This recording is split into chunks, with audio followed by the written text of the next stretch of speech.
want to talk today about how the current market is in 2024 because it's certainly a lot better than what it was in 2023. Basically, we expect the home sales are expected to increase by 7% and the prices will increase about 5%. That's a big improvement over 2023, who some people say that was the worst market in 29 years, in fact, going backwards towards 1995. So as we go through the videos today, I want to talk about some of the things realtors need to do to get your house sold, because maybe it's not the same way as it used to be in 2021, when people would overpay the list price, they'd waive your contingencies, and they'd do anything to let you stay in the house so they could live in the house in the future.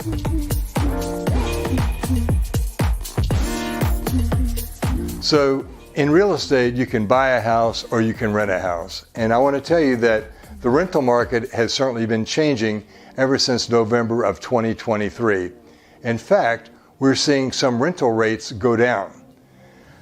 While they are going down, when you pay rent, you're still paying a lot of interest, because that rent money is all the interest that you're paying, which could be applied to a house. So if you're in the rental market and you're still paying upwards of $3,000 a month, find yourself a mortgage broker. Get somebody to sit down and see what your expenses would be if you actually purchased a house. You may be surprised at how much you can buy in this market, even though the prices are up. As we go through some videos today and this week, I want to talk about what you could buy if you're a first-time home buyer in 2024, because there's still a way to get a piece of the pie. You know, we get to the finish line slowly, step by step, and we're sometimes jaded and think we can get there with one buy. And in reality, we sometimes have to take a couple of steps to get to the goal line. I think it's important as a real estate professional to do a projection on who might be selling their home in 2024. Now, real estate is always driven by life events. There's deaths, there's downsizing, there's job transfers, and there are people that just simply have to get out of state and want to go somewhere because of the cost of living.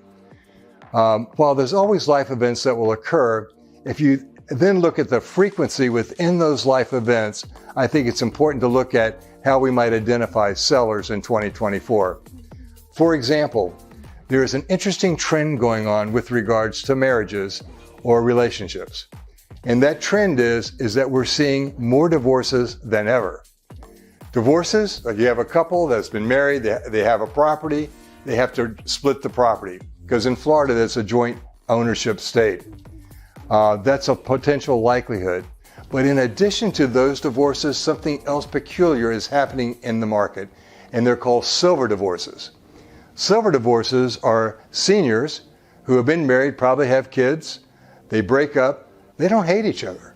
They actually like each other, they have children together, but the wife wants to do one thing and the husband wants to do something else.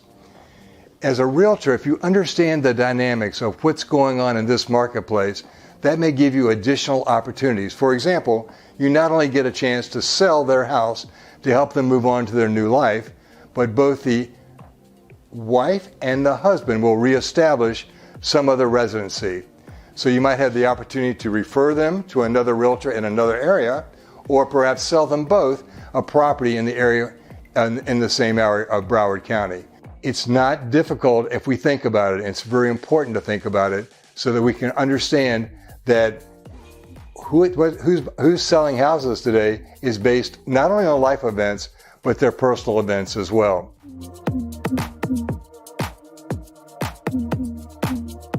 Do they want to stay in place, age in place? Do they want to buy another property in our area? Do they want to leave our area? Or do they have the assets to do any of those activities? If you need help with selling your property, give me a call. My name is Gary Lanham. I'm with Coldwell Banker, and I can be reached at 954-695-6518. Thank you.